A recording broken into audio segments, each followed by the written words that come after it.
Coming up, a Sad Styles production. Get into it! So, Andrew, end of the year coming up.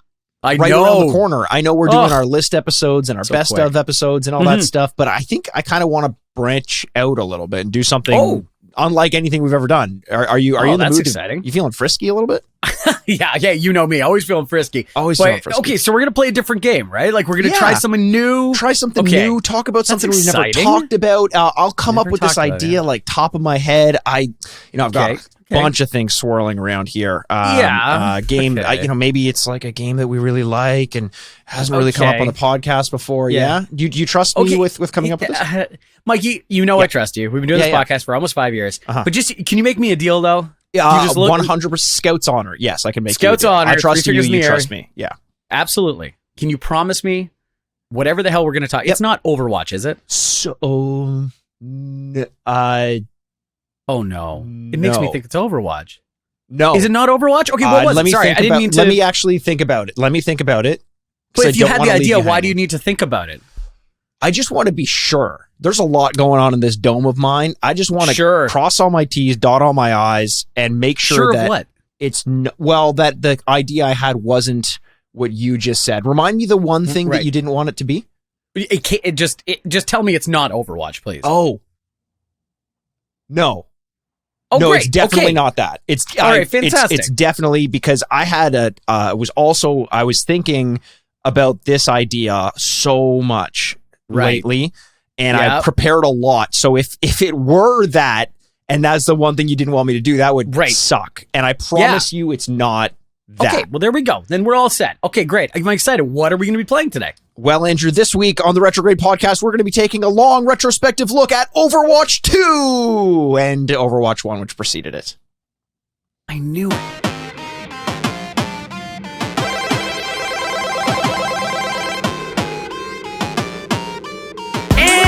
Welcome to the Retrograde Podcast, where we remind you what you used to love and whether or not you still should. I'm Andrew Bascom, and with me, as always, is the bad boy of podcasting, Mr. Bebop himself. The DPS, formerly known as Mike Cree Aaronworth. Mike Cassidy Aaronworth now? Mike Cassidy? Mike Cassidy. Mikey, this must be really exciting for you. Ever since we started this podcast, you would talk about Overwatch on almost every episode. Yes. And now we're the fans demanded it, I should say. It wasn't just me wanting to. The fans demanded it. Yeah, sure. And I can't tell if this is your TED Talk or your suicide note, but here we are to talk about Overwatch. Let's just call it a manifesto. Let's call it a manifesto, because that can be good, it can be bad. There's the communist one. Swinging light bulb and just you and a typewriter. One oscillating fan in the background that's creaking, just full of dust. That's a callback to the Spotify number one on my Wrapped. The oscillating fan. The oscillating fan. They'll all learn. They'll all learn. No, it's look, Andrew. We've been saying this a lot. We've kind of taken a couple left turns and done some new things on this podcast. And typically, what we like to do on the podcast is take a look back at the games that we used to play when we were kids. Usually, something we had an affinity towards, one way or another. Rate and review the games in the retro, and based on how we used to play them, and then we play them and rate them in the modern day. But today's a little bit different. Although, I'm kind of thinking that have we done a game on this podcast and given it the retro treatment for a game that is not as old as Overwatch? Because Overwatch, it at this point is almost a retro game. It's been out so long. It really is. It's almost like how Avatar is an old movie now. Yes, yeah. Which is actually very similar because Avatar 2 comes out and Overwatch 2 comes out and you're like, oh, brand new game. Here we go. Brand new game. Or is it? Okay, we're 2016. We're 2016 is the release of the original Overwatch. It was May 24th, 2016. So we are quite a ways out from it now. Yeah. I mean, how do you celebrate May 24th? By playing Overwatch. It's a national holiday. Yeah. Oh, I thought because May 2/4 is a holiday in Canada, right? Yes, it is. Yeah. Which holiday is it? No, I don't think so. That's Victoria Day. Yes, Queen Victoria Day. Yeah. Yes. God bless her soul. We recognize the royalty around here. Yes. We do. This podcast specifically, we're big royal watchers. We are huge royal watchers. And shout out to all of our listeners from the UK who very much know that about us, and that's probably why they listen to us. It's kind of like how you have Christian rock. You also have royal podcasts that only subscribe to royalty and the royal ways. Yes, I will listen to them talk about Dungeons and Frogger if they get to the royal family again. Finally, okay. Dungeons and Frogger. Well, we will eventually get to our conversation about Overwatch, Andrew. But I do want to talk a little bit of we're past the holidays now, but I do like to have that spirit of holidays kind of lingering because I don't do well with the passing of time.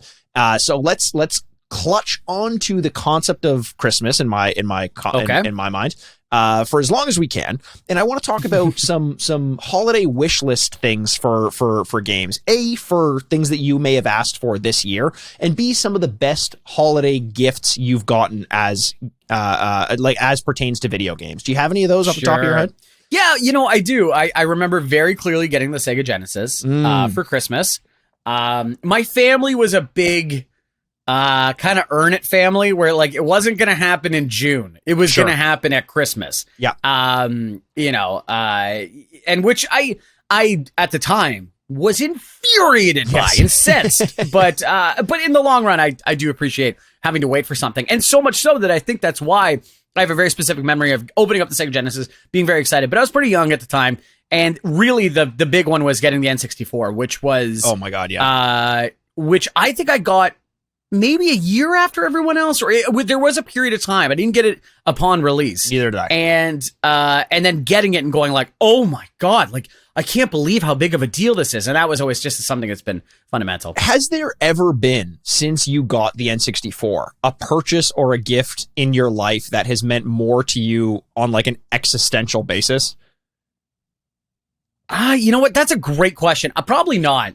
I'm trying to think of things that, like, the problem is that once you get into your 30s, for most people, they have a little bit of expendable income, and they can just, gifts are kind of like, oh, that's very thoughtful. Yes. But it's not like, if I wanted to get something, I probably would have purchased it by now or tried to purchase it. Especially if you wanted it in June. You're not going to be like, I'll hold out until Christmas. For the most part, you end up getting it for yourself. It makes buying gifts for other people more difficult, and the concept of writing up a gift list or something like that more difficult as well.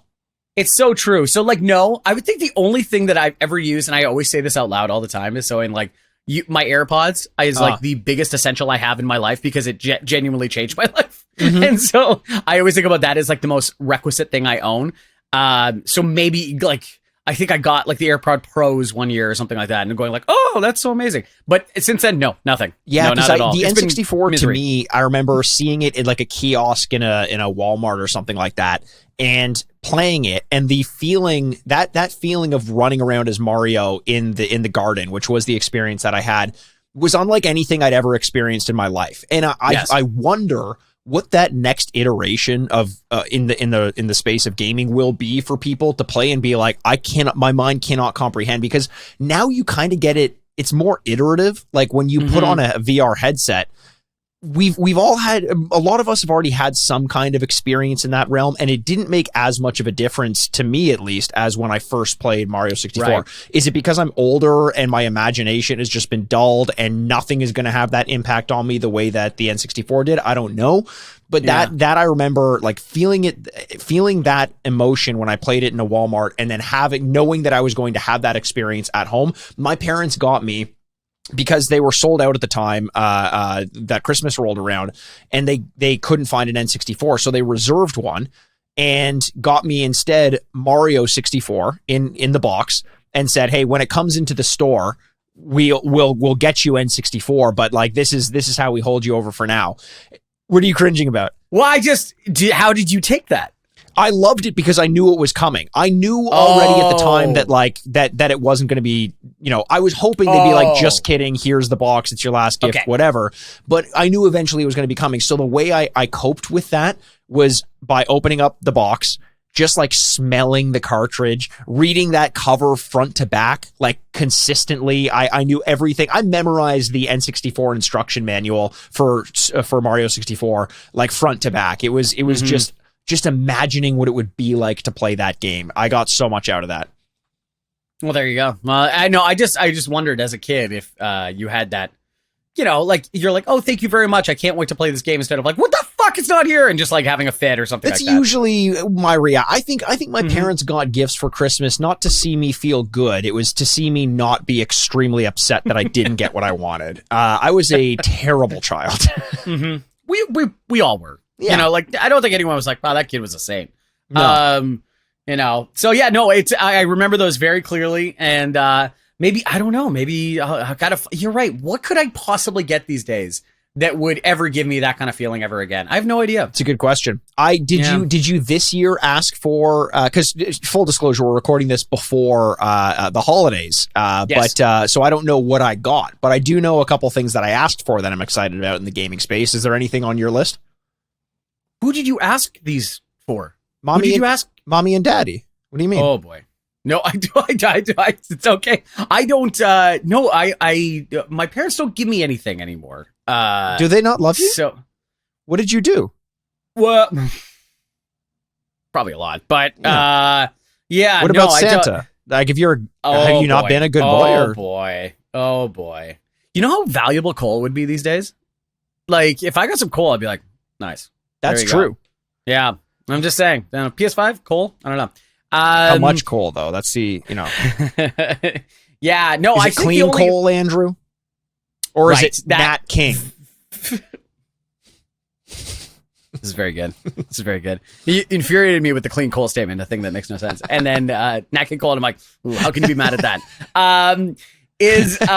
Back on the nice list, baby. Yeah, hey. No, the only person that I really exchange gifts with in any significant way is my partner. Uh-huh. And God knows, if I ask for one more piece of shit that's going to take up space in our apartment, I guarantee you that's not what I'm getting. Like, Wait. hey, can I get one of those headsets where you can play VR? Fuck no. So is it strange that my mom asks me for a wish list for Christmas at 33 years Does old? she really? Yes. That's adorable. Why? No, I don't think there's any criticism in that. My family is still very much in the gift giving spirit. We all buy each other a bunch of stuff. And honestly, I think it has less to do with, I don't know, getting older or whatever. I think it's more just that we still love each other. So I do feel bad for people who aren't in that realm anymore. But I can't, we still love each other and things are going great in the Aaronworth household. So, Well, there you go. Yeah. Well, that's great. I'm glad you have that. If you come from a broken home like I do, best of luck to you, and we hope you have fun drinking on the holidays. just making my face even more punchable. What I asked for was the play what'd you date. ask for? I asked for the play date. What is that? Well, it's just a kid who can come around and play video games with you. No, it's not that. It's not that. Oh, okay, good. He's 18. It's no big deal. He is a kid to you now, still, yeah. Yes. He no, it's that handheld with the yellow handheld with the crank on it. No, I don't know what you're talking about. You've never seen the Playdate? It's like the little kind of like analog thing. It's like a little game and it's got a crank on it. So is it a game physically contained in itself? It's basically like a platform or it's like a console, but it's not a $400 console. It's just kind of like a little thing. The games run almost on like subscriptions, so you get 2 free games a month, and you can buy more in the store like a Kindle. The screen is almost like a Kindle. It's like black and white. Just kind of a good little nice little contained thing that I'm gonna have. But some it's fun powered by you cranking on it. No, that's my dick, Andrew. No, this is powered. The crank is like a part of the controller. It's not. I don't want to do work when I'm playing games. That's terrible. Yeah. I thought it was like, it's a sustainable. Ugh, I don't care about things being sustainable. Are you fucking kidding me? Clean coal, baby. Clean coal. I buy my discs. I download them to, or I save them to my PS5. I find a turtle. I shove that disc straight into the turtle's mouth, kick it back into the ocean. I don't care about sustainability. No, why would you, right? We're going to die before it's an issue for us. Oh, yeah, 100%. I don't care about turtles. Mm-hmm. You know what's crazy? Unless we're talking Turtle Pope from Elden Ring. Or we're talking about that kid that likes turtles. That kid seems cool. I like turtles, and I like kids that like turtles. You know what's funny is like on my other podcast, Jackass, my brother is the person who plays this role, like who is like the ironic, or not even ironic, just like the guy's like, I don't care about the environment and stuff. But when it comes to you, I'm so much like I'm left of him that much, to the point where I'm like, Chris, you gotta like slow your roll, hold your horses. And yet with you, I'm still the one who makes the offhanded comments and you're like, Mikey, I don't know about that turtle shit that I think the problem is that you and I are too similar. So we have to create some divisive nature of like, you know what? I don't like the environment today. You're like, whoa, I like the environment. Yeah. Turtles suck, eh? Turtles suck, man. No, all in all, though, I'm excited for the holidays. I love the holiday break. Hopefully, as you're listening to this, you are on your holiday break. Hopefully, you get some time off. Hopefully, you can spend some time with the family, or barring that, just find some time to kind of relax and take some stress out of your life. Hopefully, we can help do that a little bit for you. God knows, Andrew stresses the shit out of me. So every time I have to record, it's really like I am giving my energy to you, the listener. Right. Yeah. And it's I like to think of this as an extended play date. Andrew, for Christmas, I asked for more time with my buddy. You spend more time with me than any other single human being in the world. It's wild. It's true. It's true. Crazy. Like, and guess what? You listening to our voices right now, you spend a lot of time with us as well. Yes. Isn't that weird to think about? Join us. Join us. One of us. Yeah. No, but absolutely. I hope, yes, I echo everything Mikey said. If you get some time off, that's great. If you don't, in this horrible gig economy that we live currently in, I hope people are nice to you. How about that? I hope the holidays are very stressful for people that usually work a shift of some kind. And Did you say I hope people are nice to you. I think you said, I hope the holidays are very stressful for people who work a shift of some kind. That's what you said. What I said? That's what you said. I drank a lot of eggnog today. I'm sorry. I'm deep in nog, man. I'm nogged out. Listen, all I want for Christmas is to make sure that hardworking people who work shifts have a hard time for these 2 weeks. I hope it's as rough at you as possible. I hope they chew you up and spit you out and tip you 5%. No, it's the worst. People are the worst around the holidays, even family. Yeah, so that's true. I hope everyone just survives. I hope everyone's fine. I hope this is a moment of solace for you. I agree. And as I look in the background, because we're doing this recording remotely, I can see you got your Christmas lights up and you got a tree over there. It's just, I love the festivities. I love them so much. And I love this time of year for another reason, which is, what's that? I love the ability to really kind of find time to catch up on games. There's a solid 2 or 3 day span where there's less to do than any other time in the year, and I adore it. Do you have any plans to just hunker down and play some games? Maybe it's, as people are listening to this, maybe that's what they're doing right now. So why don't we see what let them know what we'll be doing when they're listening to this in our own lives. It's funny. You say that, and I was kind of like, yeah, you're right. You get more time to your.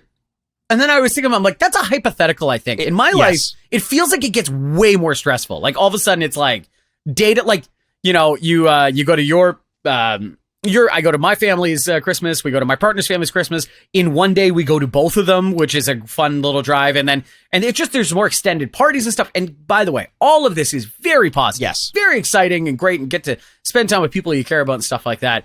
And yet, then you get back to work, you're like, oh, thank God, back to normal. Honestly, there is an element of that. Although, see, I find that in the summer. I find the summer can be super hectic, and you think it's going to be all fun and games, but then you end up booking so much in your time, especially in Canada when you only have reindeer games. No one wants to play those reindeer games. 100% the movie. When you have to, don't play that on my DVD player.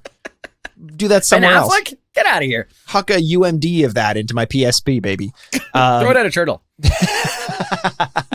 Do you think a turtle has ever choked on a PSP disc, like a UMD? You're talking about Turtle from Entourage? Yes. Yeah. Has he gotten so high that he was hungry and he thought his PSP was just like a glossy submarine sandwich? Submarine sandwich, because he opened that sub shop, whatever it's called. Jersey Mike's? No, that can't be right. Fat Sal's. Fat Sal's. Yes. Yes, I think he has. Yes, of course. Of course, I would think obviously. Obviously. Yes. No, but the summer to me, that's it, where it comes to an end, and I'm like, okay, I'm ready to hunker down in the winter a bit. Oh, man. I think though, I've had a couple holiday breaks where I do have enough time, and I am able to just kind of simmer it in a little bit.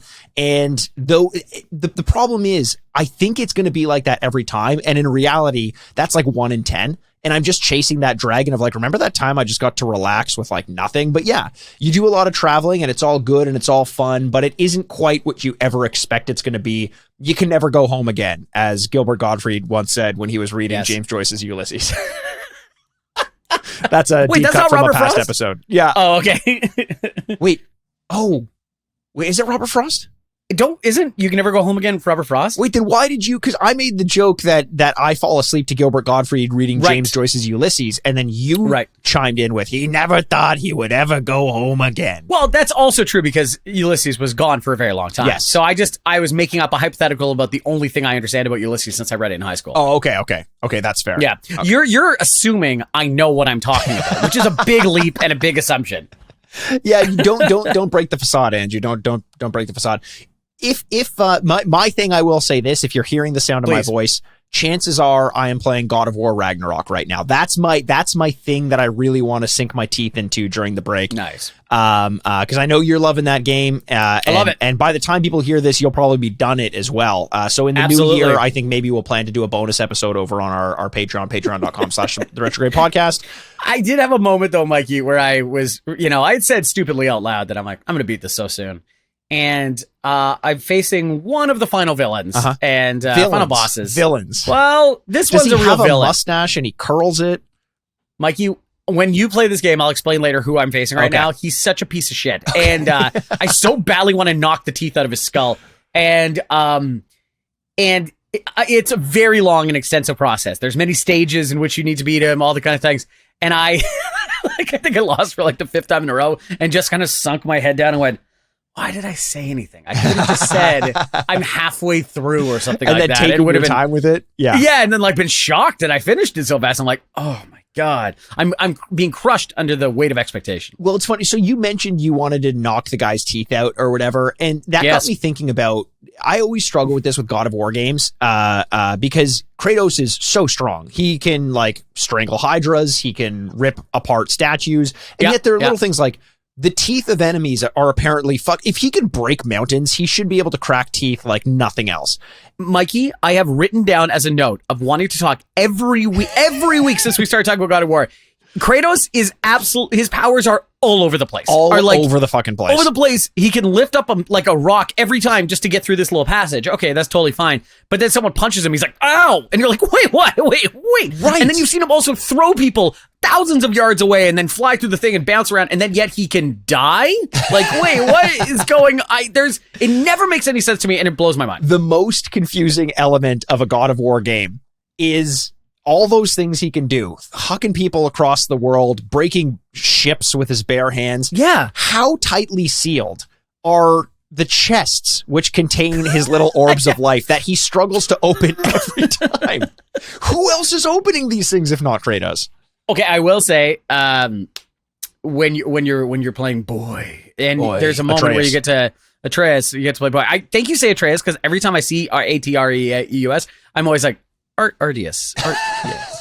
Artius. I think I'm dyslexic. So some of the boxes, Kratos will come and just punch into them, right? And grab stuff. Yes. He's had that animation for a couple of games now.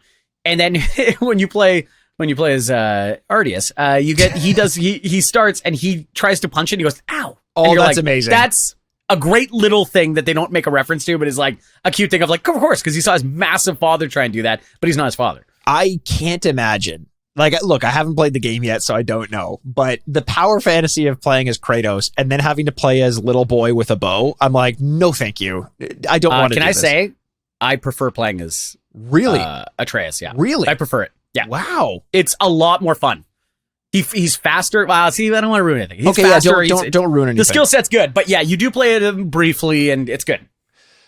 That's exciting. I do want to play more of that over the break. So that's kind of what my goal is. But I know one thing I'm going to be doing a lot of in the meantime is playing Overwatch. I just can't help but play it. The big O. It is the only thing that gets me off these days. Speaking of. And I'm excited to do this because did your Pornhub Wrapped? Like mostly anime, mostly Overwatch porn. Man, it was 99%. By the way, is there a Pornhub Wrapped? They should do that. No, they should not. Let's normalize it. That would be amazing. That's also a good point. I like the normalizing argument because everyone's doing it. Like, why don't we talk about it? Why do we make some things, forbidden and stuff like that? So I agree with you. I think it would be shocking though when you see the information back to you. Because it's not like It's not like you take out the vinyl and you're like, good album. I'm glad I played that. And then Spotify's like, you liked that album. And I'm like, that makes sense. I think if it was like giving me something back, like, you will watch also the raw number of hours that it would tell you back, I'd be like, oh no, I could have learned to play guitar. Oh, that's true. You know what the most embarrassing thing would be though? Is if your number one was like, guy and girl have sex. Like if it were that would missionary. Be more embarrassing than anything else. Like what are you doing? You kept your number one search result was nice sex. Like, couple in love subcategory. Nice sex. How about like clothes on is your search? No lights on. Massage, but not that kind. You were the only one that selected option socks on. And I was like, I was the only one? Yeah. Oh no. God. Did you mean sex on? No. Okay. No. Here's a million videos that no one's ever watched. Yeah. You're searching for the one Overwatch character that doesn't have any anime porn about them? Oh, who would that be? Oh, just me? Who would that be? Hammond? Yeah, because in my mind, that Hammond is infantile. Like he's a baby or a child Hammond? or something like that. Hammond's like a mean hamster. No, I don't think he's a baby. I hope he's not. Otherwise, those Google searches are going to get me in a lot of trouble with the FBI. The reason why we're talking about Overwatch, actually, let's do this. Let's actually do this. I do want to do this. We should have ranked from top to bottom the most to least likely to be searched on Pornhub. Okay, how about this? I'm gonna start naming some characters, and you tell me from 1 to 10, or sorry, from 1 to 4. 4 being most likely, 1 being least likely. Just a rating. You're not putting them in order.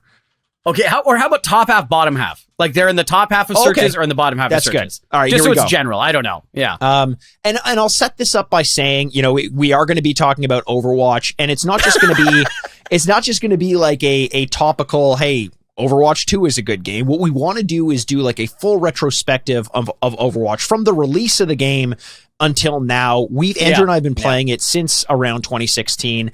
And we've been playing it in all of its different iterations, all the patches up until Overwatch 2. We're going to share some stories, talk about some impressions, and like this, just have a little bit of fun with the characters. Let's go through all of them, Andrew. I want you to say top half, bottom half. Okay. Junker Queen. Because she's new, I'm going to say top half, because I think that is like a buzz thing. And I think there's also a big fetish about people being crushed by large women. Yeah, so. Andrew, you don't have, that is one, she could have been the first character to be released. She would be top half for sure. She might be top 5. Okay. Bastion. Oh, bottom half. A bottom half for sure. Reinhardt. Yeah. See, the problem is, I think it's bottom half, but for me, he'd be in top half because he's like a big, muscly man. Yeah, I bet you there's and lot he's of... like a daddy. I think he's a daddy. I'm going to say top half for Reinhardt. Yeah. Okay, there you go, top what half. What about right. Junkrat? Bottom half. Bottom half, I think so. I think so as well. Yeah. But there will be some people who are all about that, I think. See, here's the thing. There's something for everybody. Yes. So, like, I'm not kink shaming anybody. I'm just assuming. Yes. Which also doesn't get you in any trouble. So No, never at all. Soldier 76. Top half. I don't know. Of all the male characters, I think he's got to be one of the top ones. I think. I would think so, just because of how I feel like he ticks a lot of boxes. You know what I mean? Yeah. I'm gonna go top half for him. Yeah. Okay. Top half. Yeah. Okay. Zenyatta. Bottom half. Bottom half for sure. Yeah. Weirdly and religious. I don't know. I don't think. Yes. Doomfist. Then it's in the name. Top half. 100%. It's in the top half. 100%. Diva, top half. Moving on for sure. Number one with a bullet. Number one with a bullet. Kiriko, she's going to be up there. It's going to be top half again. Is I everyone think so. going to be in the top half? There's a lot of characters in the top half so far. We've said bottom half for a couple of them so far. True, Bastion, Zenyatta, Junkrat. I said Reinhardt, even though. Yeah. What about Hanzo? Bottom half? I'm going to say bottom half, honestly. Yeah. I think he's Too many top halves. He's a little boring. And you can already Genji, see his where do you think nipples. Hanzo or Genji is higher? I think Genji is higher. Whoa! I think Genji is higher. Yeah. Oh, explain your thinking here. Well, I think he's got that sleek, sexy outfit. You can see his rippling muscles across everything. Yeah, he already kind of looks like a condom. He jumps. He's just like, And I'm very attracted to things that look like condoms. Jellyfish. Genji. Zarya. Oh, top. I'm going top half for sure. Sorry, I forgot which one Zarya was for a second. I was like, oh no, this goes back to the Junkrat Queen corollary. Junkrat Queen. Now there's one. Junker Queen. Junk Queen. Sorry, what about Tracer? Top I think she's three. I think top 3 for sure. Moira. Yeah. Moira, I'm gonna say bottom half. Bottom half. Symmetra, I'm probably gonna say bottom half as well. Yeah, I would agree with you. And Sombra, I'm going to say top half for Sombra. I'm going to say top half for Sombra. Let's see. We haven't even talked about the game, and we immediately started ranking on how successful they do on Pornhub. Jesus Christ. Anyone that ever thought anything negative of us is just like, we're like, actually, you know what? You're right. Here we go. The rankings on Pornhub. All right. Should we stop? Yeah. Well, except, who do you think is the most popular search? Probably Mercy or Diva. Yeah, that's what I think. Yeah. Yeah. Yeah, that's what I was going to say too. Okay. Well, there we go. Last question, Roadhog. Roadhog, top which, number 3? What did I say? So. I think so. Yeah, I think 100%. So. Yeah. And Winston, number 1 with a bullet next to Diva. Yeah. But it's so funny. You could start naming all these people and like very popular for very different reasons. That's it. That's it. We know that there are a lot. There's something for everyone in the world of Overwatch. There really is. Yeah. Do you think that's why they design the characters like that? Like when they're eventually sexualized, we can have somebody for everybody. I think that was circled on their whiteboard 3 or 4 times in their boardroom. Yeah, Jeff Kaplan. So Andrew, you know what? How about this? Why don't we take a little break, and then when we come back, we'll start our deep dive of everything Overwatch from 2016 to now. I can't wait. Right. I've got a bunch of questions lined up. We're going to go over all of them and have some fun with it. Andrew, you want to take a little break, and we'll see everyone back? I can't wait to do this, Mikey. Perfect. So a little bit of a clue too. Today's gameplay segment is going to be Overwatch 2. We're going to play a little bit together. We're going to try to mash in as much of the video as we can. It should be some fun. You'll go find that over on our YouTube channel, youtube.com/retrograde podcast. All the information is going to be there. If you're going to join us, great. Otherwise, we'll see you on the other side in 2 shakes of a highly searched Pornhub character's tale. Hey D-pads, want to watch this week's gameplay segment where we play a portion of today's game and provide video commentary while doing it? All of our gameplay segments are available for free at youtube.com/theretrograde podcast. Make sure to subscribe and maybe leave us a like and comment while you're there. And while you're here, why not drop us a rating or review on your podcast platform of choice? It only takes you a moment, but it helps us out immensely and lets us know you appreciate us as much as we appreciate you. You can still join us on our Patreon for $5 US per month at patreon.com/theretrograde podcast for monthly bonus episodes such as drafts, spoiler casts, top 10 lists, and take some suggestions from the community, both gaming and non-gaming related. Plus, make sure to follow us on all our social media channels. It's at RetrogradePod on Twitter and TikTok, or at The Retrograde Podcast on Instagram. We're also available on Twitter at Retrograde Mikey and at Retrograde Andy. Finally, reach out to us with any business inquiries or questions and comments you'd like us to read on air at theretrogradepodcast@gmail.com. We'll see you all on the other side. And welcome back to the Retrograde. I'm bummed, Andrew. Why? Well, because we just took a break to play some Overwatch, you and me, old buddies like we used to do, cross-platform. You on the PS4, me on the PC. And then we had to fucking stop playing to record the rest of this episode. I could have gone another 4 hours. I honestly could have. That was so much fun. That was a ton of fun. We're gonna edit that into a video as best as we can. Hopefully get some captures from both of our screens and send that up. But either way, if you want to see the fun that we had over there, go check us out on YouTube, youtube.com/retrograde podcast, and check out the video there. And we're definitely gonna do more of that, I think. And then maybe even just for the fun of it, we'll do it. I know, Andrew, you and I talked about possibly you trying to get me into Fortnite, and maybe that's another option if this episode works out. I would love that. I would love more online games where you and I play together. We should play It Takes Two together. We should play... you know what? I would love to. I would love to play It Takes Two together. Really get a good fight. That would be awesome. Really end up despising each other more than we usually do. Just me screaming into a microphone, 7 + 4, 7 + 4. How do you not know that? Like, oh man, come on. There's a lot of pressure. I'm like, God damn it. Is math involved? Because if it is, I don't know if I want to play this game. Okay, well, we'll see how it goes. Is this trying to teach me into... Is this trying to trick me into learning? No. What is this, Oregon Trail? No thanks. Yeah, get out of here, Miss Beacon. To do with it. I've got a lot that I can say about those games. I think they were a ton of fun, Andrew. Yep. We played 4 games total. 4 games. 3 of them we won. We won 3 in a row, and the last one we lost. I don't want to blame our tank, but there's a case to be made. I didn't play great, but I think our last game in general. Yeah. I kind of shit the bed, but I think it was our tank's fault more than anything. Tank didn't carry. No. The tank kept being like, I'm running out of health, blah, blah, blah. And I was like, I'm trying to shoot this Genji. Shut the fuck up as the healer. Whining and complaining the whole time. But it was fun. We got 3 in as healers and 2 in as DPS. 1 in as DPS. We were doing some dual queues as both healing and DPS. It was great. You outperformed me in the DPS. It was very impressive. You as soldier, me as Reaper. Yeah, it was a good game. Healing was very good in that game. We had a good time, and that was the push map too, which is really interesting because that's a new concept for Overwatch too. It is a new concept, and let's use that as kind of a jumping off point to run the gamut of what was and what now is. So we will kind of weave in stories from our gameplay as we go. But let's start out. I have a list of questions that I want to go through. And in order, I'll read them off and then we can actually get to them. I want to go over our general thoughts on Overwatch 2. I want to go on Overwatch 2 versus Overwatch 1. I want to do some of the most impactful changes that have been made to characters and balances since the beginning of Overwatch. I want to do changes we'd like to see made to the game, predictions for the future, and how long we think we're going to keep playing this game as a hobby. Yeah. Those are great questions. Where do you want to start?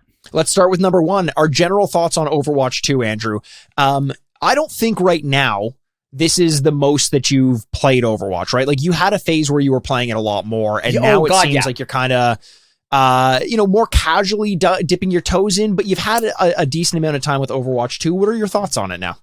Yeah, it's funny. You're right. When I used to play Overwatch 1, especially in the peak of it, you'd play and then you kind of get into like a dark hole and you're like, oh God, that was 3 hours. Holy shit. I need to stop playing this fucking game. Yes. That is when I felt the most attached to the game because I was so competitive with it and losing really weighed on you and winning only got you 20 points and like all this kind of weird shit where like, it just always felt like a, Sisyphean task. Nice. Thank you, everybody. Thank you. It's actually Sisyphean, but yeah, no, it's not. Shut up. And so like it was, but the problem was, and why I kind of stopped playing the game as much was I wasn't having fun as much as I was compelled to play the game and like felt this like desire and urge and like an addiction to play the game. I always kind of walked away. I'm like, did you walk away going like, fuck yeah, all right, I did it. You know what I mean? It's usually like, son of a bitch, not getting healing, blah, blah, blah, blah. Yes. So when Overwatch 2 came out, I was really excited to play the game, to see all the improvements that would be made, to see what a sequel would be to this really great game that came out and was really like a cultural touchstone. And when it came out originally, I think I was with some people going, oh, this is it. Okay. It's kind of like an addition to Overwatch 1. Now, here's the thing. Like I just said, I loved Overwatch 1. I just think I was a little bit of like a fart hanging in the air where you're like, okay. What do you think? What did you think about Overwatch 2 when you started playing? So I was in the beta as well. I've mentioned that on the podcast before. I was involved in the open beta, both of them. And I was excited about that because at that time, I was actually pretty far removed from Overwatch. I think I was about 3 months sober. And I use that word half joking. But I got back into it because I was playing a lot of Elden Ring and I was like, you know what? I'm going to kind of put Overwatch 1 on pause until Overwatch 2 comes out. Right. And I did. And I liked the changes. I thought it was a much more impressive change to the overall aesthetic and sound design of the game. The feeling, for example, of playing a healer like as Ana, I never felt like I was impactful, like my shots didn't hurt or anything, but just the changes to character designs and animations and sounds really felt like it added to the whole experience of playing Overwatch. But after a few rounds, when that sort of kind of disappears into the background, as it does, like the shiny new thing, you get a 4K TV and it's amazing for the first bit, and then you just don't notice the differences anymore. And once the shine wore off, it's the same game. It's very much the same game. And I think all said and done, the shift to only have one tank, in theory, and probably at the competitive level, I like it. But as a person who plays non-professional, obviously, I find myself very frustrated with the dice roll that is getting a tank who is either good or bad. It feels like every fight comes down to the tank roll. And as healers, I find it very difficult to carry when the tank is just shitting the bed. DPS, you feel like you have a little bit more control. And as tank, there's no worse feeling than knowing you're not carrying the weight and everyone in the lobby knows that it's your fault. So I'm not as big a fan of that one tank design. And I think that's kind of the biggest change realistically to Overwatch that there is now. Well, you know, it's funny because I always felt the inverse in Overwatch 1 that I would play a lot of DPS, which is damage. And if you're not playing well at that point, you're like, oh, it's on me. If I'm not getting kills, it's on me. And the thing is that I will say about this Overwatch 2 that I really didn't like about Overwatch 1, especially near the end, was the screen bleed and just chaos on the screen. By the end of Overwatch 1, you're just like staring at it. And like, you know, my partner would come, my player one would come in the room and she'd be go like, how can you tell what's going on? I'm like, sometimes you can't. Sometimes you just gotta like, you're trying to highlight a certain area of it. You know what I mean? With all the shields and stuff like that going on. So I do understand the necessity for change. And if there is ever an Overwatch 3, I imagine what changes they would make from this to do. You know what I mean? So I don't know. I'm with you. It's a real weird dichotomy I have in my life where change is necessary for Overwatch 1. You need to change something because a lot of complaints, including mine that I just made, was that they didn't change enough. Yes. So it's a tough for me to sit here and go like, how dare you change this? Because it's like, you know, I don't know. You know what I mean? I almost think the worst thing they could have done was call it Overwatch 2 because it feels like an iterative change. And I think the only reason they did that was to shift to a free-to-play model. And get a little bit more scavengy with the and predatory with the payments and the battle pass and all that stuff. Granted, it's free to play, so whatever payment model they want to use, they can use. I don't pay for the game, and it's not like I'm hindered at all, but I did find it more fun to know that I paid for Overwatch 1, and I could get skins, and I could, like, in the loot boxes and voice, I was excited to level up. In this, because I don't have battle pass, it's like, what does leveling up even mean? Once every 7 or 8 levels, you get like a shit skin that they're obviously not going to give to the non-paying people. So in that sense, I just feel less motivated to play the game. Totally. And you know what? I don't know. Is this a good time to talk about the Battle Pass? Yeah, 100%. Okay. We got to talk about Battle Pass. Yeah. Okay. You know, I play Fortnite. I am relatively competitive in it, and I'm pretty good, especially in the non-build mode. And I have not sunk a single dollar into that. If you listen to this podcast, I will repeat that all the time. I have everything you've ever wanted. I could be anybody. I am Indiana Jones one week, and the next week I am a chimpanzee that's an astronaut. That's an actual costume that I have. He wears a pink outfit. Is his name Winston? No, his name is like Jim Chimpankowski or something like that. And he's like Eastern European, which makes me laugh so fucking hard that like the idea that he's like, well, I also am from Poland. And you're like, what? You're a monkey.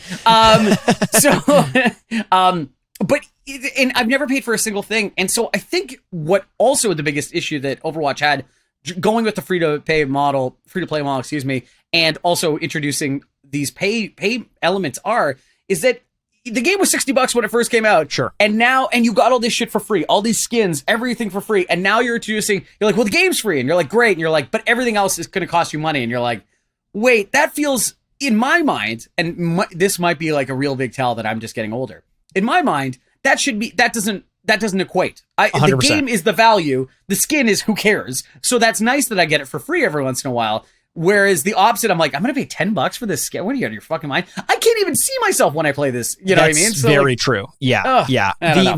So the motivation as to why you would pay, I don't know. But in my mind, it's just the fun of it, because there's one of the major things that they did in the shift from Overwatch 1 to Overwatch 2 was they made it so that you cannot play Overwatch 1. I bought Overwatch 1. I bought one on the Xbox and I bought one on PC.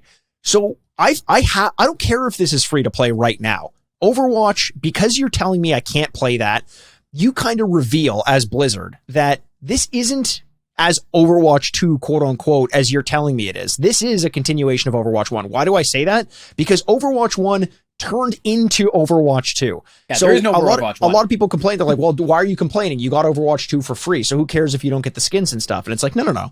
I did pay for it. And they've continued to upgrade it. And I used to buy loot boxes, so I would support them from every now and again. I kind of moved away from that, but I don't know. It feels like they did what a lot of companies do in looking at their longtime fans and kind of ignored them in pursuit of new fans and new money. And I'm just sitting kind of here in the wings like, well, that doesn't feel great for me as someone who has supported you since 2016. But I hate to say it, like, not to make this a big thing about like capitalism or something like that, but it's like, there are so many different ventures we've had in our lives, especially in our generation of life, where Uber is introduced and you're like, wow, this car ride's $4.50? This is amazing. Yeah. And then they realize, hey, we've never made a single dollar. Okay, this free ride thing to introduce this concept is done. And now it is going to be $12. And you're like, whoa, things got really expensive all of a sudden. And I fear that that's kind of what they do with Overwatch. They're like, well, that was great and all, and we did make a good amount of money on the original game, but we can't keep, staffing all these developers to keep creating new content that's free for that. So let's just do the opposite and try and make as much money as humanly possible. It's inevitably going to happen, yeah. It feels naked, though. Like, that's my problem with it. There are ways that you can make money, and I'm like, oh, I'm happy to give you this money because I am receiving something in return for it. And then there's the naked kind of like greediness where it's like, yeah, I don't know. This box is now $20. It was free yesterday. And you're like, whoa. We talked about how one of the reasons why Fortnite can do that and Overwatch can't is because Fortnite allows for sponsorships and celebrity group, like they put on concerts and they have all these events and all this stuff. So they're subsidized by other people, not us as the players, which is cool. And we kind of floated the idea of like, could Overwatch do that? And I don't think it ever will, because I feel like Blizzard is so protective over their narrative of story, even though it's a competitive online shooter, but they're also protective over their character design. They don't want Cassidy dressing up as Goku, I think, as the example that I used before. Yeah. Like, I don't know that that'll ever be the case, but that would be the one way around it. The Fortnite model works really, really well, but they also have to accept in a certain level of advertisement, and maybe the players wouldn't be there for it, but I'd be okay with it. But even then, we're kind of being nice about it, where we're like, well, they'd probably have to do that, and I'm okay with it. Or they can make the skins $1 and still make a lot of money. Like, that's true too. I don't want to make every excuse where I'm like, oh yeah, but that's okay. It's like, no, you also don't have to charge that much for them, but whatever. And here's the thing is, a lot of people will look at us for saying that and be like, well, you're still playing the game. You're still getting it for free. Sure. If you hate it, just spend the money. And the thing is, I don't want to spend the money on Battle Pass. And as a result, I don't know that I will play Overwatch 2 as long as I played Overwatch 1, because there was a fun element of unlocking things and getting the new skins. I loved when there was a new holiday theme.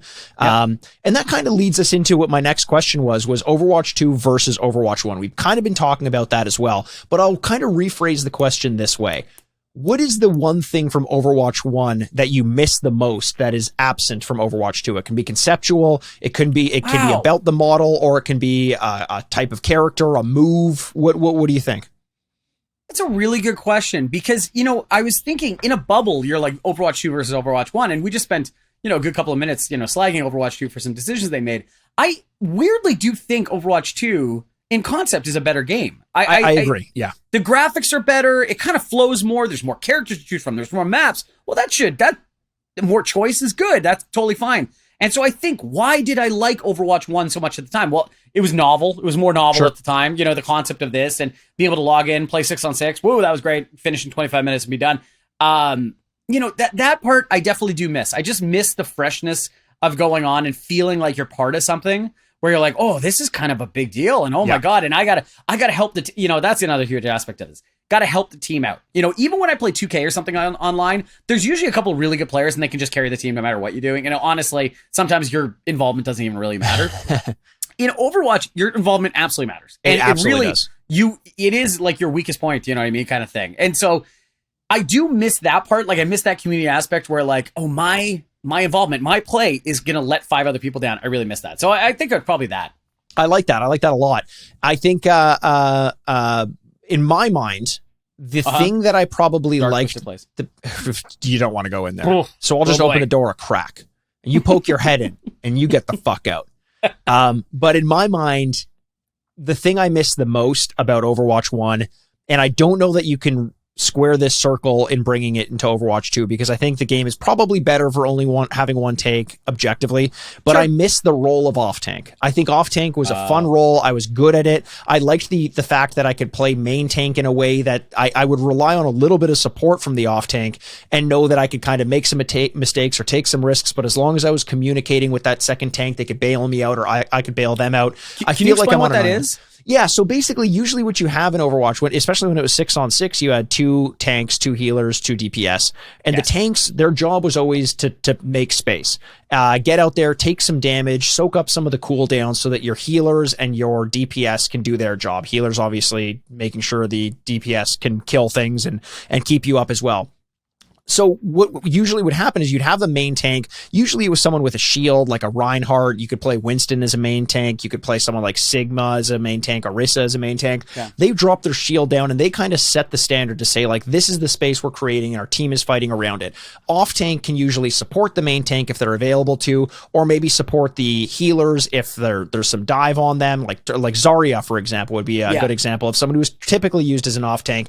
You could send out a bubble to one of your healers if they were getting dove, or use it as yourself to kind of like take some damage after Reinhardt's shield goes down. You're kind of in support of them. And I liked that. It felt like there was a bit more teamwork within each of the roles. You know, healers, like you and I, when we were playing just now, we were either all healers or all DPS. And when you're 2 healers, there's this feeling of like, we got to keep each other up. So much so where like there was one point where I was coming to point and I was being chased by an Echo, and the Echo was kind of like whittling me down. I was like, just heal me, heal me, heal me. And then I healed you, you healed me. And then the Echo eventually, once our team came back, had to back off because there was no way she could out damage us. That teamwork within a role makes a lot of sense, and it's absent in the tank, and I miss that. Yeah, I know. I totally understand what you're saying. Yeah, but it's just so funny that like Overwatch 2, you're like, it should be better. Yeah. And it is. But yet I don't know. It's kind of like some poisonous relationship you've had in the past where you're like, and you're in like a very steady, nice, warm, and comfortable relationship you're in currently. And you're like, some days though, kind of miss that craziness. Honestly, that's more the point I'm trying to make. I'm not saying Overwatch 2 is worse, but I am saying there are elements that you just kind of like stick in your craw. Like, I'd love to go back and be 21 again because you could be a little bit more crazy and this and that, but also it was fucking exhausting and I was stupider and irresponsible.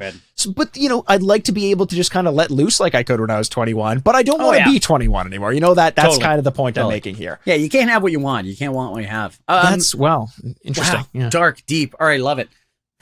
So what about, so the next question here, some of the most impactful changes to characters or balances since the beginning of Overwatch. And I'll talk about a few of them. One of the most notorious ones, Bastion, as a DPS in the very early goings of Overwatch, used to have a barrier in front of him that was like 800 HP or something like that, which if anyone remembers early Bastion, when Bastion was just ridiculous, especially at the earlier ranks or lower ranks on console, he would just wreck shit. Every play of the game was a Bastion. He had so much damage he could put out, and if you were on defense, it was just really hard to combat with that. Another one would have been something like Reaper. You used to have to pick up orbs every time he killed someone instead of gradually getting life leech from all the enemies he's attacking.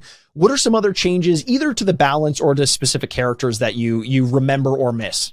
Well, I feel like Symmetra's been reworked so many times. Yeah. Sombra as well. And so like outside of like minor small changes to characters, or especially their alts, which has always been a big thing as well, who could remember Mercy trying to hide so they could res the most amount of people possible? Mercy literally not playing the game so you could get a 5-person res. I remember I used to play Mercy a lot as well, and I would hide in the alleyways behind team fights and then fly in with a big res, and that was it. It was such a boring way to play the game. Such a boring way to play. And it was such a waste of other people's alts. No one liked it. No, so there you go. And it's like when, especially when 2 people died, like, Mercy, go away. Like, hide. Right, exactly, exactly. Yeah. Stop playing the game for a second. We're going to need totally. you. Yeah. Like, I just remember Jeff Kaplan would come on, and I just remember it was one of the first things that I genuinely remember him going like, that's not the point of playing the game. Yes. Like, like very earnestly and like almost like you hurt his feelings going like, that's not what we want. And you're like, oh, okay. I'd say the other one too is the biggest change that we've seen, especially with Overwatch 2. There's a lot of changes, but I think the biggest one that I've noticed is just the lack of shields. They've tried to reduce the amount of shields as possible. So there's just few of them out there, because that really was my memory of end of Overwatch 1. Oh my God, like 2 or 3 shields out there, and you're like, what? You can't even tell what you're trying to shoot through, and especially I play Soldier a lot, and you're like, well, so what am I doing? You know what I mean? You get an Orisa, you get a Reinhardt, and then you get Symmetra throwing her ult in, and it was just a bunch of barriers, and no one liked it. Yeah. Yeah, or the what's her name? The healer with the shield herself too. Brigitte. Yeah. Brigitte, and you're like, oh, okay, look at all these shields. This is fantastic. And so that's the biggest difference for me. And that's why even if the new maps feel like wider or bigger, it's that also the lack of shields make everything feel a little bit more spacious. Spacious and also flowing. I think another one of the major differences that you'll notice in recent change, at least from Overwatch 1 to Overwatch 2, is the lack of stuns. Like Brigitte, speaking of, had the shield bash that would take anyone out of their ult, or if you had an ult that could be interrupted. You had McCree's stun. McCree's in a place right now that's a little tough as well because sorry, Cassidy. Yeah, Jesus Christ, I keep doing that. Because I'm gonna call the Blizzard HR department on you. Every other like slur and stuff like that we've gotten out of our vocabulary, I'm very good with, but McCree is the one that I just cannot amend. McCree's in a, Jesus Christ, Cassidy's in a holy smokes, in a very weird place because he doesn't have a stun anymore, and instead it's this kind of like pulse bomb type thing, and it just feels less fun. Yeah. But when you're playing on the other side of it, it's also way more fun knowing that you're not going to get stunned into oblivion every time you try to make a move. Totally. And I'm glad that they did that. Like, I'm glad that only a few characters have that thing to freeze you in place. Because you get to play with more aggression. And like you're saying, free flow and like flowing. I think that's a really good way of putting it. Because you're right. I am not as scared to run close to them unless if I'm confident in my own abilities, as opposed to like, well, what am I supposed to do with this? You know what I mean? Exactly. Getting chain stunned 3 or 4 times. So, and that's one of the reasons why I think when we talk about Overwatch 2, we talk about a game that is a lot more fun to play. And there's a lot more of that in there. It just feels like it's less about making other people's gameplay experiences worse and more about everyone just kind of winning on merit a little bit more, which is fun. And then some other change. Obviously, you talked about Symmetra and how much she's been reworked. But I remember she used to drop shield packs. You could like give someone shield. Yep. She had her turrets. She had a teleport. A teleporter was her ult. That was it. You could set it in spawn and have it set somewhere. So whenever Symmetra ulted, the whole game was about find that teleporter, because as long as it's up, they're going to keep being able to get to point. So true. That was wild. What a massive change. She had her fire could go through shields and all that stuff. It was just so many of those characters, and that is kind of the fun of a game like this, is that it feels like it's an like an organism that changes and evolves over time. But what are your the problem with that is you can never get a version of the game from like September 20th, 2019 or something like that. Like that version of the game is gone forever. And it would be cool to be able to just run a slider and experience that, but it's gone. Totally. It's gone forever. Well, I've always think about that with Fortnite because I was always like, man, it'd be fun to visit one of the old islands because the island is constantly flipping over. Yep. And it would be a lot of fun, but like at the same time, I understand why the company will never want to do that for you because they never want to remind you of what you could have had, and then you're like, well, this is way better, and you're like, no, don't look at me behind the curtain.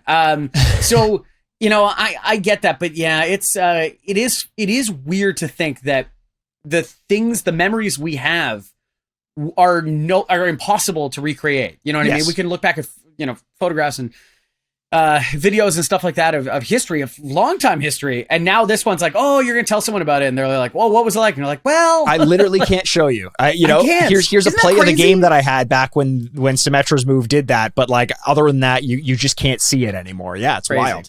Thank God, YouTube exists out there where people have been streaming and capturing their videos forever. So as long as that doesn't go down, we've got some sort of archive of it. What about the next question that I got here? Changes you'd like to see made to Overwatch 2? Yeah, I don't know. What is, and I think about that in the way of like, what are the changes that would bring me back to play the game more? Sure. Just a personal thing. It's just like, I hate the quitting. I see a lot of quitting. That kind of drives me crazy because and then it just feels like it's like when a game shuts down on you or has to restart. There's a bug and you see your reflection in the dark TV and you're like, what am I doing? When someone quits, you're like, why am I even doing that? What a waste of time. You lose SR, and then there's that weird moment where you're held hostage where it's like a member of your team has left. If you leave in the next 2 minutes, you will be penalized. And it's like, well, fuck. Just end the game. Yeah, why is this my problem that this guy left? You're mad at me now all of a sudden. It's weird. Yeah, I'd say that, and then a little bit more balance to the heroes. I think obviously there's been a huge focus on DPS for a long time. That's why there's the biggest pool of heroes to choose from is DPS. And then they tried and they got a couple support, and then but the tank is still lacking, and they're trying their best with that to balance it out. I think by the end of Overwatch 2's run, the idea should be to fill the pools enough that the demand of which hero you get to choose or which category to choose would be kind of balanced. But as we're playing today, you saw 8 minutes for DPS, 10 minutes for a tank, and 2 minutes for support. Well, that means your game is unbalanced. And it is one of the reasons why, like, you're talking specifically like the number of people playing each role and how long it takes to queue up for a match. And that I've stopped playing tank for that reason. It would take me 10 minutes to queue up for a match. And I'm like, if I do that 3 times, that's like 3 matches I could have played in Overwatch. And instead I'm just sitting here twiddling my thumbs waiting for the game to start. What a horribly unfun concept that we're sitting here saying, I want to play this game. And you're like, oh, but you can't. And you're like, why? Like, you know. And I honestly don't know what the solution is, you know, incentivizing players over to one side. I think ultimately what that comes down to is a change to the gameplay where you make healing more fun or more sustainable or something along those lines. Because right now, I was a main healer. I played Ana all the time. I loved it. And I just don't want to do it anymore because it feels like it's you against the world in a lot of cases. You're just gambling so much. And that's what it's going to take to balance out those wait times, is to make more people want to heal. And everyone is always going to want to play DPS more than healing. I get that. Of course. But you got to even it out a little bit more. It can't be a 10-minute wait time for tank right now, especially when tank used to be the role that was the lowest amount of wait times. I know. Yeah. So in that way, good change. You know, I understand, Mikey, you miss playing tank, and that sucks. I do, yeah. But it's like, we tried to do this. No one wanted to play tank. Now everyone wants to play tank. Yes. Like, okay, so I'm glad to see. And I'm with you that I like the adaptive nature of it. I know that's like a living, breathing document, like the Constitution. And and I get that. But at the same time, and when I first started and I heard about that, I was like, that's weird. People play for money for this, like professionally. Right. And then they're like, that character you spent your whole life working on, they're no good anymore. You're like, it's whoa, wild. Huh? Yeah. That's a crazy concept to me. But now the closer I get to it, I kind of do understand why you make these changes. Yep. Even though that might be unfair to some very nice South Korean kid. But well, hey, speaking of, I don't know if he's South Korean actually. Wanted is a player that I watch. He's one of the streamers that I watch all the time. He's the best Cassidy there is. And it's just so satisfying to watch him. Yeah, I did it finally. Yeah, just click heads all day long. And he's complaining right now. He's like, you know, you don't have a stun. Cassidy is almost like, especially at the higher levels, is almost like a detriment to your team because he's just not as good as a lot of other characters you can play as. Huh. And I think, you know, it's just going to take time before that balancing comes out in the wash. And that's ultimately what I want to see is 6 more months go by and enough love and enough patches are given to these players to get Overwatch 2 to a playable state that Overwatch 1 was in. Because I think right when it went live, it was very unbalanced, not just in terms of wait times, but in terms of character abilities. And now we're finally getting to the point where it's shifted a little bit. But like, man, we played against Doomfist there, and like Doomfist has been buffed significantly. He is a hard guy to kill now. Holy God. He's got that little shield or defensive mechanism now. And then you're like, oh man. Yeah, really tough. But you know what? And that innovation, that mobility that they give the game should allow you to feel the need to want to go constantly back to it, to check it out and go, oh, what is going on with that? And you know, like, and we're only coming from a place of love with this. It's only because we want to play this game and have so many fun memories of playing this game that I want it to get back to a place where I want to play it for 3 hours and go, oh my God, what happened? Yeah, I don't want to sound like a hater because like clearly we're not. We're spending a full episode of the podcast on this game, but like, you know, you're hardest on the ones you love because you want to see them do better, and that's kind of it. As much as I talk shit about Overwatch, like it is, it really does. That's why you're so easy on me. You should. You're like, I don't give a fuck. Good job, Mikey. I don't love you. I'm like, oh, all right. Oh, okay. That how about this? Predictions for the future. What do you think we're going to get to see in Overwatch? And if you don't have anything specific in mind, then maybe talk about the esports league, like the Overwatch league specifically. Do you think it's going to take off? Do you think it's dead in the water? Or go gameplay with it? You know, it's so funny. I obviously the changes will continue to happen, and I wonder where the balancing of the specific roles go to. They eliminated one tank role. Wow, that's really crazy. And it really opens you up to going, well, they could do anything at this point. Sure. It could be 3 DPS next time, or, you know, whatever it is. I find that to be very interesting. I think the esports league, you know, especially about 5 years ago, everybody was very much ready to invest into esports leagues. And I think there was multiple that tried to start at any one time. And, you know, Overwatch has been one of the more successful. Obviously, League of Legends, I think, is really the benchmark at this point. But I think people got scared. I think I would worry about its long-term viability. because of, and I don't mean esports in general. Esports in general will be a very big thing in Right. time. You know what I mean? Like in the way that like my parents would be like, they play that? And you're like, oh, actually, a lot of people watch it. And they're like, really? And you're like, yeah. You know, and even in, you know, in Toronto where we live, they're building an esports stadium arena, you know, down by the water. Like this, it is inevitable that it will come. What game they will play and and if there is a league specific to the game or leagues that open up that are multi-gaming, that is kind of where they're trying to figure out. But it's still in such a new, you know, such an infancy that I wonder how they're going to develop and grow. And that's a really interesting concept. Yeah, and especially because, you know, Blizzard, Activision have been so closely linked for obvious reasons to Overwatch League. And with all the issues against that company, the California state lawsuit that's going against them as well, a lot of advertisers have pulled out. They struggled finding advertisers. They struggled to have a game live with Overwatch 2. They were playing Overwatch 2 competitively and they want people to play Overwatch 2, but the game hadn't been out yet. It also wasn't balanced. There are a lot of issues up in the air and for so many different reasons. My prediction in that sense is like, I used to be full in thinking that Overwatch was going to be it. That was going to be the game that finally peaked. It got pretty big, but I don't think it's going to break through in the mainstream. And I don't know what game that's going to be, but I think that still remains to be seen. We may not even know at this point what game that is. Yeah, obviously we haven't kind of talked about, Mikey and I have talked extensively on this podcast. If this is your first time listening, hey, welcome. That's great. But we've talked extensively in the past about the lawsuit and the incredible, you know, seemingly horrible working conditions that it was at Blizzard for a long time there. And hopefully it's changed. But God, we talked about the gaming awards the other day. Did you see what Jeff Keighley opened with? No.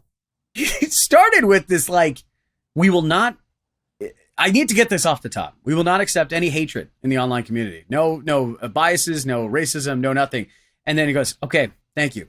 But I believe that there's a lot of hope in this thing. And he kind of keeps going on. And you're like, so you said kind of nothing. Like, it was like this very odd, like, I think I'm going to say something really compelling. And you're like, very interesting. Please do. And you're like, and they said that. And you're like, yeah, okay, that wasn't anything. That was nothing, it's man. Like that's like the HR equivalent of a fortune cookie reading. It's like you just say these stock words and you think it's going to make you like, it's, yeah.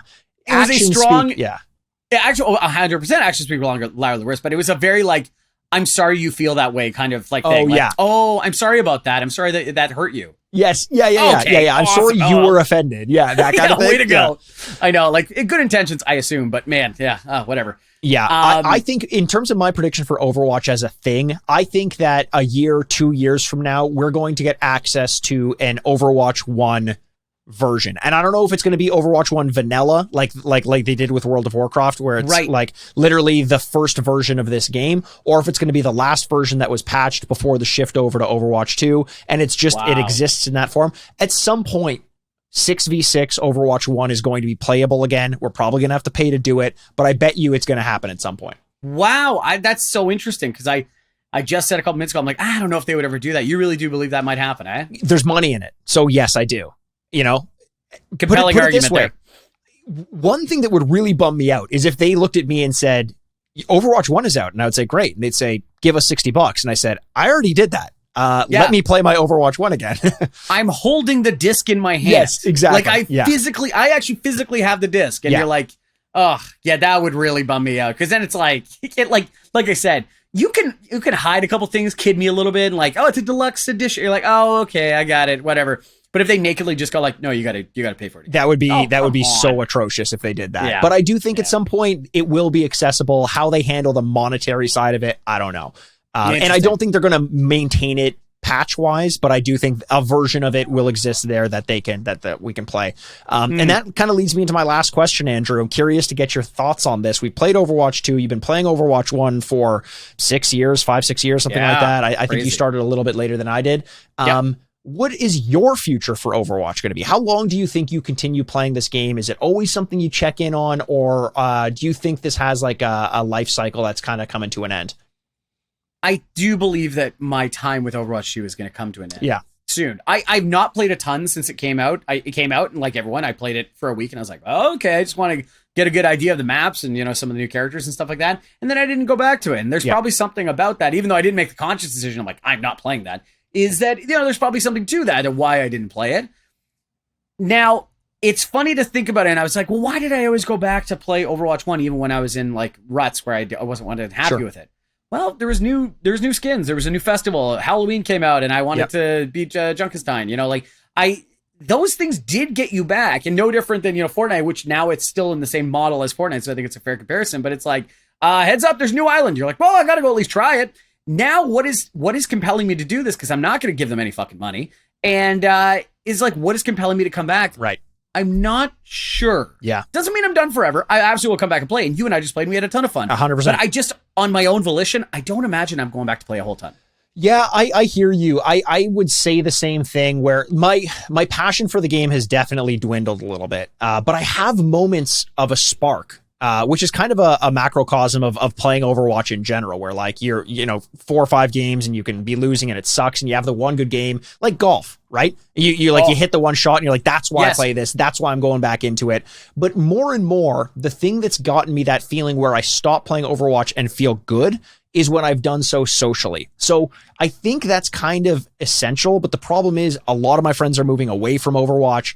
So there is a world I can imagine where I don't play the game every week, because I'd say I probably put at least an hour in a week. Usually a little bit more through like a game here, a game there, but at least an hour a week. But I can imagine that dwindles. Probably 3, 4, 5 hours a day. What am I talking? Yeah. I know. I was going to be like, and previously you spend 30 hours a week? What did you do? Like, honestly, it was a lot. It was a lot. It was a lot. Can I ask, you said your friends are moving away from Overwatch. Can I ask what they're moving towards? You know what? I think it's less that they're moving specifically to something. I think it's just that the hole that was filled by Overwatch has kind of been filled in naturally. I don't know that they have the feel that they need to play a 6v6 online shooter. I kind of have that itch since I played Overwatch. I like testing myself. I like getting better and putting banking my efforts into something that I can see grow as a skill. Debatable the merits of this skill, but still, you can see yourself getting better at it. And I think that a lot of people in my life just don't have that. So, sometimes they'll pick up Fortnite or sometimes they'll pick up Warzone, but for the most part, they're just gaming. And the game that they want to play when they reach for a controller or a mouse and keyboard is not Overwatch anymore. Oh, man. Yeah, it's so funny. We wanted to do this whole Overwatch episode, and now we feel like it's like a funeral to Overwatch. Even though, I still like the game. We just said that we still like the game, but it's so funny that that's the feeling that we're left with after playing it a little bit.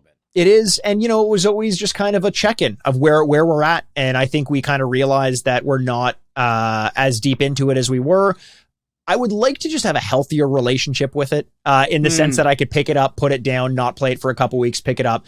But there is that urge, like the thing that keeps you playing is the fact that I watch YouTube videos, I keep up with the patch notes. And when I moved away from it for 3 months or so, when I wasn't doing that, man, you pick up and play again. And you're like, what is that ability? How is that? Who is that character? Yeah. Yeah. Certain voice lines are like, who was that? Yeah. Like, what is that? Is that Dad? Dad? Yeah.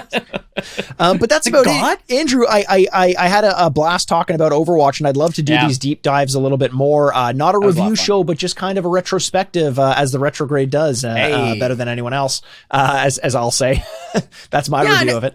It's funny. We have so much experience with Overwatch. So it's a natural place to start because we talk about this game all the time, obviously, and we want to play it. And so, if you want us to do a retrospective on a game, let us know, because we can go a deep dive 2 feet in on some of your favorite games as well. Yeah. Is it BioShock? Is it Pokemon? Is it Mass Effect? Who knows? All these games are out there, and we're going to start exploring them a little bit more. But for now, that is our Overwatch retrospective. I had a fucking blast doing it, Andrew. Thank you for humoring me. I will get you in kind. I will reward you in kind by allowing you to show me the world of Fortnite. Oh, I can't wait for that. But until then, we hope everyone's having a happy holidays. We love every single one of you, and we can't wait to talk to you soon. My name's Andrew Bascom, and with me, as always, is the bad boy of podcasting, Mr. Bebop himself, Mikey Aaronworth. This is the Retrograde Podcast. Game over. The world needs heroes. Furnished by Sad Styles Productions. I can't tell if this is your TED Talk or your suicide note.